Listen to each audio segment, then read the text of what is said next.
korang, aku Fazkipli. Kali ni aku akan review satu Korea drama. Tajuk dia ialah The Curse. Diriliskan pada tahun 2020 dan mempunyai sebanyak 12 episod. Antara pelakon yang ada dalam cerita ini, Ji Won memegang watak sebagai Jin Hee, Jung Ji Soo memegang watak sebagai So Ji, Soo Do Il memegang watak sebagai Jung Hyun dan Jo Min Soo memegang watak sebagai Jin Hyun. Permulaan cerita, ada satu bomoh ni, dia telah melakukan satu upacara tau. Tiba-tiba dia terseru roh jahat. Roh tu dia termasuk dalam dua badan. Satu badan seorang lelaki yang minta tolong tu, dan satu lagi dia akan masuk dekat dalam badan anak bomoh tu sendiri. Tapi anak bomoh tu boleh kawal tau kekuatan dia tu, dan manakala lelaki tu dia tak boleh. Jadi kuasa jahat tu telah merasuki lelaki tersebut. Jadi roh jahat dalam badan lelaki tu dia lebih agresif. Dia takut dikeluarkan ni. Jadi dia decide untuk bunuh bomoh yang tadi tu. Tapi dia tak tahu sebenarnya anak yang bomoh tu menyaksikan fenomena di mana kematian mak dia tu terjadi, dan anak dia tu decide untuk balas dendam. Tapi ada cara yang dia balas dendam tu tau. Dalam masa yang sama, ada bomoh lain yang bantu lelaki ataupun roh jahat tu.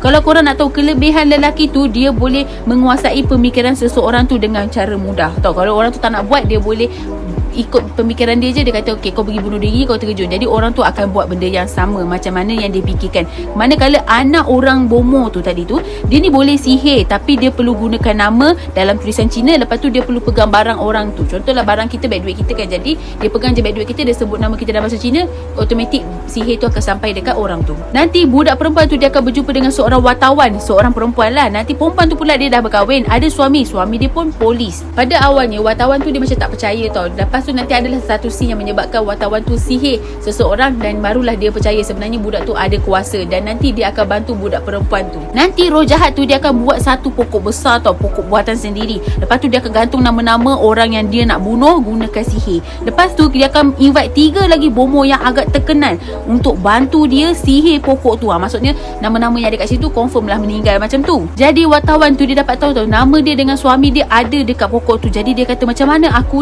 tak nak mati, aku tak nak mati macam tu. Tapi nanti budak perempuan tu dia akan tolong wartawan tu sebab dia dah sayang kan dekat wartawan tu, dan dia ni sanggup gunakan seluruh kuasa dia untuk berlawan dengan lelaki jahat tu ataupun roh lelaki jahat tu. Tapi lelaki tu sebenarnya tak jahat pun. Yang jahat tu adalah roh, bukannya orang lelaki tu. Keseluruhan cerita aku bagi 10 star, dan untuk ending aku bagi 9 star. Pengajaran yang aku dapat dalam cerita ini adalah, kalau kita buat silap, kita perlu mengaku kesilapan kita. Janganlah kita menuding jari dekat orang lain. Pengajaran kedua adalah, kita ni akan berjumpa dengan pesaing kita. Maksudnya kalau kita ni, kalau ada sihir, janganlah kita nak pergi sihir orang yang tak ada sihir. Pergi carilah orang yang ada sihir, barulah macam buku bertemu ruas. Betul tak? Pengajaran terakhir adalah, segala kejahatan tidak ditutup selama-lamanya. Kemungkinan akan ada orang yang akan membocorkan dia. Okey, korang jangan lupa untuk like, subscribe dan share video aku. Kalau boleh tolong tekan lonceng untuk nantikan video yang akan datang. Bye.